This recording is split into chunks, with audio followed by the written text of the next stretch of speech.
Gloire à Dieu, alléluia, gloire à Dieu. Nous bénissons le Seigneur pour le souffle de vie qu'il ne cesse de nous accorder en ce jour. Bienvenue à une minute de prière de ce vendredi 18 avril 2025. Aujourd'hui, le Seigneur a mis en mon cœur le désir de partager avec vous ce passage de Hébreux, chapitre 11, le verset 8. C'est un chapitre qui parle de la foi. Nous lisons au nom de Jésus-Christ.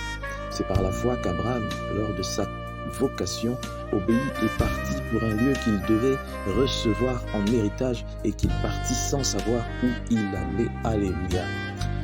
Je me suis toujours dit que à la place d'Abraham, le patriarche, le pionnier de la foi, j'aurais peut-être réagi différemment.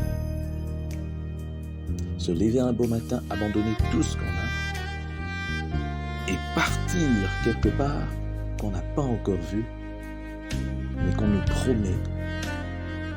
Il faut vraiment avoir de la foi. Certains diront non, il faut être désespéré pour poser un acte pareil.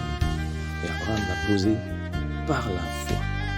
Je voudrais attirer l'attention d'un frère, d'une sœur ce matin sur les promesses de Dieu, les promesses que Dieu lui a faites en prière lorsqu'il était lui-même ou lorsqu'elle était elle-même en prière avec Dieu, ou alors les promesses qui ont été révélées par un autre serviteur de Dieu.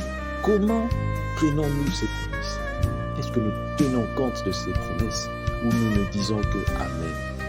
Beaucoup de gens m'ont dit Dieu avait déjà parlé pour quelque chose, même dans des messages, tout ça, mais je ne vois pas se réaliser, je me pose des questions et puis tout ça.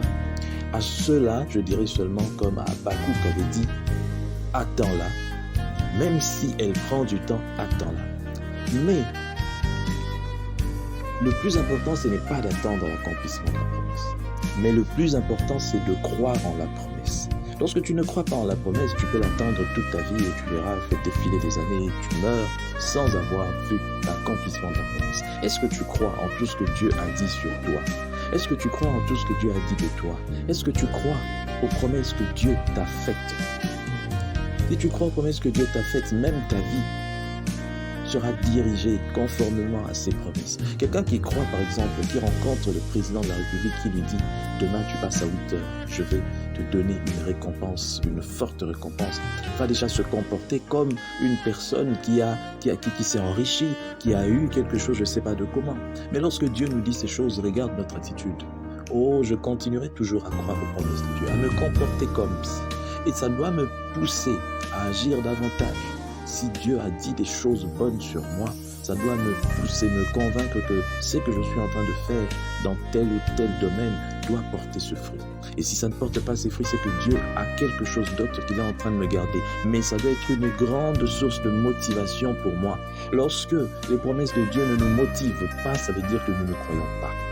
Je bénis le Seigneur pour cette parole, je le bénis pour toute cette journée et je prie que vous puissiez croire aux promesses de Dieu, que nous puissions croire, continuer à croire aux promesses de Dieu, continuer à croire aux promesses de Dieu, ce qu'il vous a révélé vous-même en prière, dans le secret, mais aussi ce qu'il révèle à ses serviteurs pour vous, pour votre vie, pour votre bien.